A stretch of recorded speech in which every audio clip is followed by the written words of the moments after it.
Assalamualaikum warahmatullahi wabarakatuh. Waalaikumsalam warahmatullahi wabarakatuh. Apa kabar pemirsa? Jumpa kembali bersama saya Rita dan Mayanti dalam dialog khusus bersama Dinas Sosial Provinsi Banten. Dan pemirsa, nantinya selama 30 menit ke depan kita akan membahas satu buah tema, di mana temanya adalah sokong kemandirian disabilitas melalui program Bansos Disabilitas. Kita tahu bahwa guna membekali penyandang disabilitas ini agar dapat membangun kemandirian dalam aktivitasnya sehari-hari, pemerintah Provinsi Banten melalui Dinas Sosial Provinsi Banten telah menyalurkan bantuan sosial disabilitas bagi penyandang disabilitas yang diharapkan ini para pemerlu pelayanan kesejahteraan sosial dan orang dengan kedisabilitasan bisa kembali mandiri secara sosial. Lalu seperti apa bantuan sosial yang diberikan bagi penyandang disabilitas di tahun 2023 ini dan juga upaya apa saja yang dilakukan oleh pemerintah dalam mendukung terwujudnya kemandirian penyandang disabilitas di Provinsi Banten. Dan bersama itu kami sudah mengundang beberapa narasumber. Yang pertama ada Sekretaris Komisi 5 DPR Provinsi Banten. Ini ada Bapak Haji Dede Rohana Putra SE MSc. Assalamualaikum. Waalaikumsalam warahmatullahi wabarakatuh. Sehat Pak Dede? Alhamdulillah sehat pemirsa Banten TV dimanapun berada. Masya Allah. Ini lagi sibuk apa nih sekarang? Kita lagi sibuk datang ke masyarakat karena sudah mulai pemilu ini. Betul. Jadi memang juga ada momen reses. Jadi kita terjun ke masyarakat, ingin mendengar, menyerap aspirasi, keinginan dan harapan masyarakat Banten ya kepada wakilnya di DPRD Provinsi Banten. Oke. Berarti sedang sibuk penjaringan ini juga ya, aspirasi Sibuk, masyarakat juga ya. betul, sama sibuk penjaringan di Bacalek. Bacalek, betul sekali. Kita pembinaan penjaringan Bacalek di partai juga ya, sibuk. Mudah-mudahan selalu lancar juga ya. Amin, dan sehat juga alhamdulillah selalu. semua lancar, kegiatan di DPRD lancar, kegiatan mitra-mitra kita juga tidak kurang apapun karena mitra-mitra kita juga berkaitan dengan pelayanan masyarakat ya, tentu harus tetap kita dorong supaya lancar. Oke, baik. Dan kita juga sudah mengundang ini dari Dinas Sosial Provinsi Banten. Ada Kepala Bidang Rehabilitasi Sosial, ada Ibu Dr. Anda Evi Sofia Restu Nilawati. Assalamualaikum Bu Evi. Waalaikumsalam warahmatullahi wabarakatuh. Gimana kabarnya? Alhamdulillah. Alhamdulillah, kita ketemu lagi ya Bu Evi ya. Ketemu lagi. Mudah-mudahan dalam kondisi sehat dan selalu semangat nih ya. Yes. Tentu saja kita terkait dengan tema kita pada hari ini tentang disabilitas. Saya ingin bertanya dulu mungkin kepada Pak Sekretaris ini sebelum kita bahas tema kita, bagaimana sih pandangan Anda tentang kesejahteraan penyandang disabilitas di Provinsi Banten? Baik, kondisi disabilitas di Provinsi Banten itu memang tidak semua disabilitas itu dalam kategori orang tidak mampu. Betul. Ya, karena banyak juga yang disabilitas secara ekonomi keluarganya memang mampu, bahkan ada yang sampai kuliah gitu ya, karena disabilitas itu kan macam-macam ya. Ada yang misalnya kekurangan dalam penglihatannya, ada dalam ya beberapa poin, saya kira tidak semua dalam kategori yang ekstrim disabilitasnya ya. Perhatian saya kira sudah berlapis-lapis, dari pemerintah pusat ada ya, dari pemerintah provinsi ada, dan ini memang cukup baik dari tahun ke tahun perhatian pemerintah kepada disabilitas, kondisinya seperti itu. Tinggal memang kalau berbicara puas tidak puas ya tentu tidak pernah ada puasnya program-program yang kita berikan kepada masyarakat, karena itu menjadi sebuah motivasi buat pemerintah, buat DPR untuk terus meningkatkan perhatian, pelayanan kepada masyarakat khususnya disabilitas yang ada di Provinsi Banten. Seperti itu. Oke, kalau dari hak-hak disabilitas sendiri untuk pemenuhan hak-haknya apa yang mungkin perlu dievaluasi? Terkait dengan hak-hak memang harus kita akui bahwa masih banyak ya hak-hak disabilitas khususnya dalam hal fasilitas umum, misalnya di jalan raya, di sekolah, di kantor-kantor instansi pemerintah dan lain sebagainya. Itu memang rata-rata terbentur dengan anggaran, terbentur dengan budget. Misalnya kantor sudah ramah disabilitas belum? Ya. Atau misalnya jalanan atau fasilitas umum lainnya. Memang ini memang agak sulit ya. Mungkin nanti kalau ekonomi kita sudah menjadi negara maju, APBD APBN yang sudah melimpah seperti negara-negara maju, saya kira itu bisa kita ikuti. Tapi sekarang sudah kita dorong beberapa OPD, beberapa perkantoran kita buat area percontohan ramah disabilitas. Maka kita kasih penghargaan, apresiasi kepada beberapa instansi, lembaga yang sudah ramah disabilitas. Tapi memang harus kita akui bahwa itu baru hanya sebagian kecil. Masih banyak sekali ya hak-hak disabilitas itu khususnya di fasilitas umum yang belum terpenuhi. Ya mudah-mudahan ke depan akan sambil berjalan akan kita terus perbaiki dan kita penuhi. Oke, saya beralih ke Bu Kabit. Ini Bu Kabit terkait dengan program bantuan sosial atau bansos disabilitas dari tahun-tahunnya seperti apa, bisa dijelaskan mungkin? Ya, terima kasih Mbak Rita. Bahwa memang betul bahwa penyandang disabilitas itu juga kan mempunyai hak-hak, tadi sudah disampaikan oleh Pak Sekretaris Dewan, Sekretaris Komisi 5, hak-hak yang terdapat pada penyandang disabilitas ini memang kita belum semuanya bisa penuhi. Nah, di Banten ini menurut data ya, saya punya data tahun 2020 di Provinsi Banten itu ada sekitar 34.650 penyandang disabilitas. Dan itu terdiri dari penyandang disabilitas fisik ya, mental, terus sensorik ya. Sensorik itu seperti misalkan tunanetra atau tunarungu gitu ya. Terus juga ada intelektual dan juga penyandang disabilitas ganda. Jadi berbagai penyandang disabilitas ada pada diri tersebut. Nah, dengan jumlah sekitar 34.000 ini, tentu saja kita belum bisa memberikan pelayanan maksimal. Kita berjenjang, berjenjang. Oleh karena itu, bantuan yang kita berikan kepada penyandang disabilitas tentu saja disesuaikan dengan kebutuhan masing-masing. Kalau misalkan penyandang tunanetra, nah kita berikan semacam alat bantu, misalkan ada tongkat, gitu ya. Nah, dan juga selain itu juga ada pemberian kursi roda khusus bagi penyandang disabilitas yang memang secara fisik dia tidak mampu untuk berjalan. Juga mungkin ada bantuan kaki palsu bagi teman-teman yang memang membutuhkan. Jadi ini yang pertama, kita penyediaan alat bantu bagi penyandang disabilitas. Yang kedua, kita juga ada program namanya Jaminan Sosial Orang dengan Kedisabilitasan, yaitu kita memberikan bantuan non tunai kepada sekitar 600 penyandang disabilitas, yang mana bantuan ini kami sedang melakukan pemadanan data, karena memang tidak semua penyandang disabilitas yang terdata itu sesuai dengan kriteria, yaitu misalkan masuk ke dalam data-data kemiskinan ekstrim ya. Nah, saat ini kami sedang melakukan pemadanan data, sehingga yang sudah masuk ke dalam pemadanan data mudah-mudahan ini bisa masuk sebagai penerima bantuan selanjutnya. Selain itu juga kami karena secara psikologis mungkin penyandang disabilitas itu juga mempunyai butuh bantuan untuk konseling, bimbingan, dan juga pembimbingan mental spiritual. Maka kami juga melakukan bimbingan sosial bagi penyandang disabilitas. Dan juga bimbingan sosial ini seperti apa? Kita juga ada layanan sosial keliling, Mbak. Jadi kita ada ke kabupaten kota, kita kerjasama dengan kabupaten kota melakukan pelayanan kesehatan, kerjasama dengan puskesmas, juga dengan teman-teman psikolog untuk konsultasi. Nah, diharapkan mungkin ada keluhan-keluhan baik fisik maupun mental yang diderita oleh penyandang disabilitas. Nah, pada saat kita melakukan pelayanan sosial keliling itu, ini kita memberikan pelayanan gitu. Dan juga yang terakhir adalah tentu saja dalam rangka kemandirian itu, Pak, dari aspek ekonomi, kita juga memberikan semacam pelatihan-pelatihan keterampilan. Itu tadi disesuaikan dengan kondisi kedisabilitasan tersebut.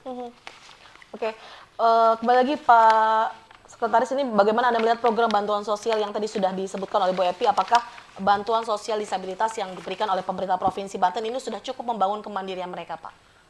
Kalau berbicara cukup atau tidak, ya tentu masih jauh dari cukup. Tadi dari angka 34.000 yang terdata cuma hanya 600, mereka sekitar 2%. Tapi kalau berbicara ini bagian dari kepedulian, perhatian, termasuk prioritas ya di kita, saya kira ini sudah bagian dari yang ikhtiar kita untuk memberikan sebuah kemandirian ya kepada disabilitas. Karena tadi disampaikan bahwa disabilitas itu tidak semuanya kategori orang tidak mampu. Kalau yang mampu harusnya juga tidak perlu mendapatkan bantuan sosial ya karena disabilitasnya gitu ya, harusnya memang orang tuanya mampu. Maka untuk itu saya kira ini adalah dalam rangka dari 600 itu tentu harus dipadankan, harus kita cek, double check lagi supaya memang benar-benar disabilitas yang mendapatkan bantuan adalah orang-orang yang tepat sasaran, supaya dengan anggaran yang ada bisa maksimal hasilnya, supaya jangan sampai ada yang sudah disabilitas dia terlantar pula. Ini kan jadi beban, jadi kredibilitas pemerintah dipertanyakan gitu. Nah, saya kira ini sudah bagian dari program untuk membangun kemandirian, dan ada banyak program-program yang lain sebenarnya buat disabilitas, bukan hanya di dinas sosial, di dinas pendidikan kita ada sekolah SKH, kita dorong juga sekolahnya di berbagai kabupaten kota, itu kan dalam rangka juga memberikan ruang kemandirian. Bahkan ada perda, bahkan ada undang-undang ya bagaimana mendorong kemandirian disabilitas yang ada di Banten khususnya ya, seperti itu Mbak Rita. Dari 34.000 penyandang disabilitas yang ada di Provinsi Banten, tadi kan seperti tadi diungkapkan oleh Bu Kabid, hanya sekitar 600 yang menerima bantuan. Bagaimana sejauh ini pengawasan yang dilakukan DPD Provinsi Banten agar bantuan yang diberikan ini benar-benar tepat sasaran? Ya, baik.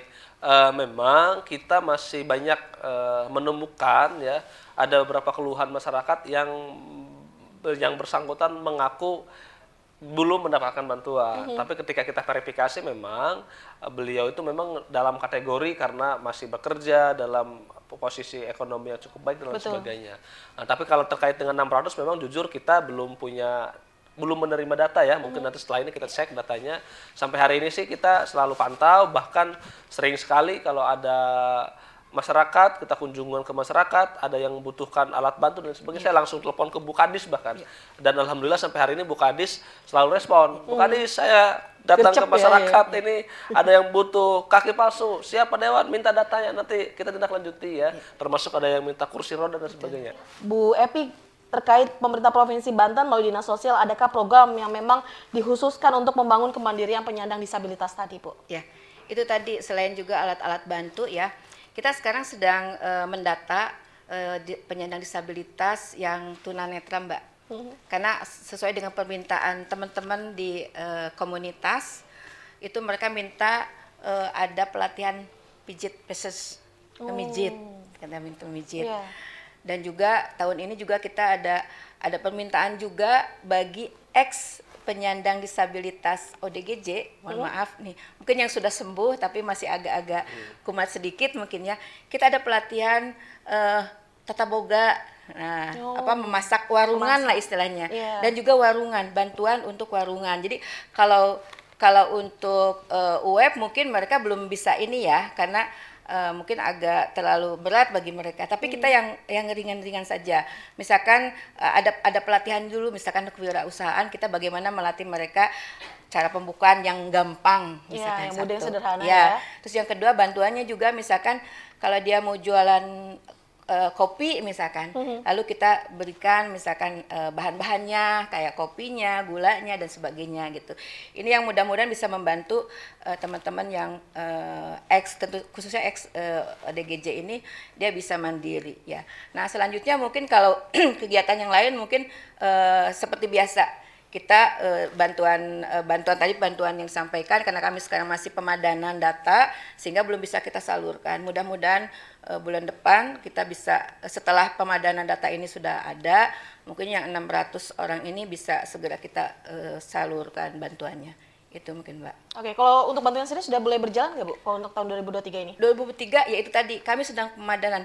Jadi sudah dari seminggu kemarin ini kita sudah keliling kabupaten kota mencek lagi karena jangan sampai data yang sudah ada itu mungkin orangnya sudah meninggal misalkan. Ya, betul. Jadi pembaruan data ya. Jadi kita langsung ke rumah-rumah Mbak. Sampai tadi pun Bu Kadis ikut ke lapangan dan langsung nanya langsung kepada masyarakat di situ. Jadi kita pemadanan data itu tidak hanya disabilitas saja, semua aspek PMKS yang memang nantinya akan mendapatkan bantuan sosial itu nanti kita akan pemadanan terus gitu. Oke, jadi memang selalu update juga untuk data-datanya ya dari karena ini data itu sangat tadi. penting. Takutnya tadi kata Pak Ade tadi takut salah sasaran di datanya mungkin kesannya seperti betul-betul sangat butuh. Tetapi pada saat kita ke lokasi berbeda begitu. Jadi memang harus disesuaikan juga Iya, ya dengan betul. kemampuan Iya, tadi betul. dari Jadi kita disabilitas tadi. semua bidang ini sedang turun ke lapangan semuanya. Ya. Luar biasa. Baik, kembali lagi ke Pak Dede ini terkait mungkin Anda kan memang yang bersentuhan langsung dengan masyarakat, bagaimana sih sejauh ini dukungan DPD Provinsi Banten terhadap disabilitas dan juga bagaimana respon masyarakat terhadap bantuan disabilitas ini ada dari Provinsi Banten? Ya, baik. Kalau dukungan dari DPRD saya kira tidak kurang-kurang ya, karena kami bagian dari mitra dengan dinas sosial maupun dengan mitra-mitra yang lain berkaitan dengan disabilitas, kita support, kita dorong apa yang dibutuhkan, anggaran ya kita dorong ya, walaupun memang tadi anggarannya kan harus dibagi-bagi dengan kegiatan infrastruktur, kesehatan dan lain sebagainya. Termasuk misalnya dengan payung hukum, dengan aturan kita coba gerak cepat. Kalau yang dibutuhkannya peraturan daerah kita buat, kalau perlu sebuah surat edaran, bahkan kalau perlu kita bantuan juga dari DPRD dalam rangka memfasilitasi, misalnya ada beberapa instansi, ada beberapa perusahaan yang sulit misalnya melaksanakan perintah peraturan daerah maupun undang-undang, kita bisa panggil, bisa kita fasilitasi ya, melakukan hearing ya. Terus terkait dengan selain dukungan terkait dengan respon masyarakat tadi ya, seperti apa selama ini sudah cukup baik saya kira dari mungkin dari 10-20 tahun yang lalu, bagaimana perhatian masyarakat, perhatian pemerintah terhadap masyarakat disabilitas ini agak kurang. Kalau sekarang sudah cukup baik dan alhamdulillah saya perlu apresiasi pada momen seperti ini nih. Ada banyak juga bantuan-bantuan dari pihak swasta, CSR ya. Dia ada yang ngasih alat-alat bantu tadi, kursi roda, ada bantu alat dengar dan lain sebagainya. Ini bagian dari stakeholder yang sama-sama kita memberikan perhatian ya, supaya disabilitas ini bisa mandiri ya, bisa beraktivitas, bisa membantu beraktivitas seperti manusia-manusia normal gitu ya. Nah ini saya kira bagus, dan masyarakat kalau ada keluhan-keluhan dikit terkait dengan disabilitas memang menjadi sebuah isu yang seksi, jadi akhirnya semua gerak cepat. Iya, betul.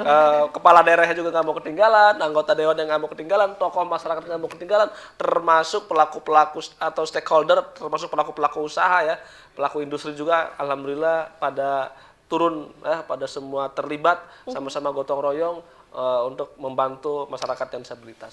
Ya, alhamdulillah berarti hak-hak disabilitas selama ini selalu terpenuhi dengan baik ya. Sudah cukup baik, alhamdulillah. Baik, terkait dengan hak-hak disabilitas sendiri, Pak Dede, ada nggak sih regulasi yang memang mengatur hak-hak mereka untuk misalnya mendapatkan pekerjaan, ataupun juga lain sebagainya? Baik, terkait dengan hak-haknya sebenarnya banyak diatur ya, termasuk di undang-undang tadi bahwa diharuskan pemerintahan itu, termasuk pemerintah pusat maupun pemerintah daerah itu minimal 1% ya, membuka kuota kepada kaum disabilitas ya, tinggal nanti sesuaikan area kerjanya supaya tidak mengganggu pelayanan atau kinerja. Kan misalnya mohon maaf, misalnya yang tadi yang dari fisik misalnya disabilitas, tapi kalau dari sisi dia membacanya, menulisnya nggak ada kendala kan bisa diterima misalnya kan di bagian khusus untuk staf dan lain sebagainya misalnya kan, termasuk di DPRD juga ada yang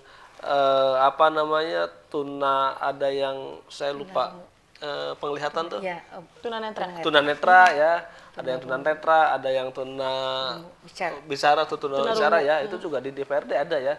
Kita pakai dia buat buat ada yang dokumentasi kan, kalau foto-foto nggak perlu banyak ngomong kan, nggak masalah kan ya. Betul. Ada yang pandangannya yang bermasalah, tapi kalau kerjanya tidak mengganggu nggak ada masalah. Termasuk ada sebuah perintah dari undang-undang di mana bahwa pihak swasta juga bisa mengakomodir, membuka lapangan pekerjaan kepada disabilitas ya, sebesar 2% dari total kuota yang ada. Ini memang masih belum direalisasikan oleh semua industri, tapi memang saya kira bertahap. Kemarin saya sempat kunjungan sama teman-teman ke salah satu toko waralaba ya, yang di mana-mana cabangnya ada, dia sudah mulai membuka lowongan buat disabilitas. Nah ini perlu kita apresiasi. Mudah-mudahan ke depan kita minta seluruh industri, seluruh perusahaan itu bisa mengimplementasikan, melaksanakan undang-undang yang dibuat, bagaimana supaya tunanetra itu bisa beraktivitas khususnya dalam dunia kerja ya. Nah, ini sudah kita dorong Mbak Rita, mudah-mudahan makin membaik, mudah-mudahan mereka makin mandiri ya masa disabilitas ini. Betul, karena memang tadi masalah disabilitas bukan hanya masalah pemerintah provinsi saja Betul, ya. ini Namun juga masalah. stakeholder terkait juga bisa ikut membantu juga dari program disabilitas tadi. Terkait dengan program disabilitas, kembali lagi Bu Kabid ini, apa saja sih yang mungkin masuk dalam kriteria nih Bu untuk penerima bantuan disabilitas sendiri? Oh ya, tentu saja yang pertama kalau dia penyandang disabilitas ya termasuk ke dalam disabilitas apa, apakah itu fisik, mental dan sebagainya.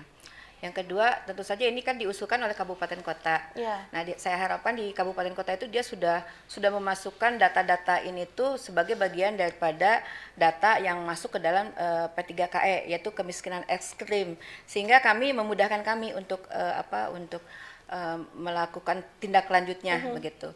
Nah, yang lebih penting lagi adalah penyandang disabilitas ini mungkin lebih jelas dia kondisinya gitu. Kalau dia miskin ya sudah pasti miskin gitu. Kalau misalkan kalau batasan usia mungkin tidak ada batasan usia karena mungkin ada anak-anak juga, ada orang tua juga gitu. Dan tapi tidak secara khusus sih Mbak sebetulnya mah. Tapi yang pasti itu masuk ke dalam data kemiskinan ekstrim.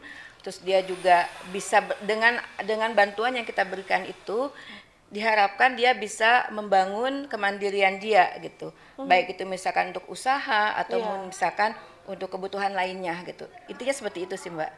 Oke. Gitu. Kalau misalnya untuk kendalanya sendiri ada nggak Bu yang dihadapi oleh Dinas Sosial Provinsi Banten sejauh ini? Nah itu tadi data. Data tadi. Kami data yang sudah masuk tuh Mbak kurang lebih ada 27.000. Wow. Ya itu semua ini ya PMKS. Nah untuk data penyandang disabilitas juga itu cukup banyak juga.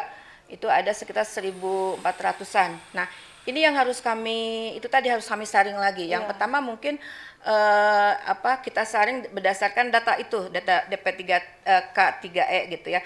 Ini yang sangat sulit karena terkadang di data PMKS itu sudah masuk tetapi di P3KE-nya tidak masuk. Jadi sehingga kita harus tetap koordinasi dengan kabupaten kota apakah ini sudah masuk dan ya harapan kabupaten kota sudah bisa memberikan data yang sesuai. Nah, ini yang sangat penting data. Jadi kami juga tidak mau gegabah gitu memberikan bantuan tanpa data yang jelas gitu kan, yang tidak jelas. Sehingga ini harus koordinasi terus gitu dengan kabupaten dan juga stakeholder lainnya begitu. Itu mungkin terkaitnya dengan data. Baik, ini saat ini masih melakukan pendataan dan juga seleksi yang ketat ya Bu ya. Data, memang agar bantuan yang tadi diberikan benar-benar tepat sasaran juga dan benar-benar bermanfaat untuk para disabilitas. Betul. Kita sudah di penghujung acara, tidak terasa sudah 30 menit kebersamaan kita. Mungkin bisa berikan closing statement apa yang disampaikan kepada pemirsa di rumah, silakan Bu Kabid. Oh ya, baik.